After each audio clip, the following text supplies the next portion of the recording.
Today I'm going to show you how to make this really easy vegan kiwi tart. I had to try it a couple times because the first time didn't work out quite as well as I would have liked it, so I'm going to leave both the vegan and non-vegan recipes down below. The crust of the tart is made with coconut flakes, spelt flour, which is actually gluten-free and it's super absorbent, so you only need to use a fraction of this type of flour compared to others. The only type of flour that you can substitute in this recipe for spelt flour would be coconut flour because it's equally as absorbent.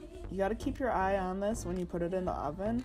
I like my coconut to be golden brown. The first time I did this recipe, I used vegan yogurt.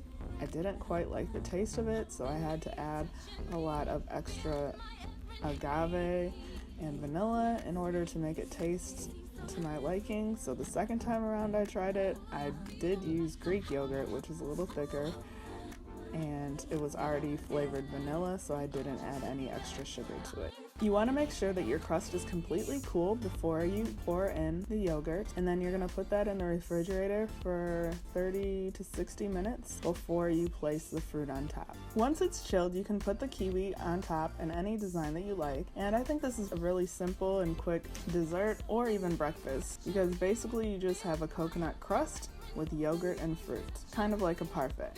Let me know how you guys like this recipe, and I'll see you in my next video. Thanks for watching.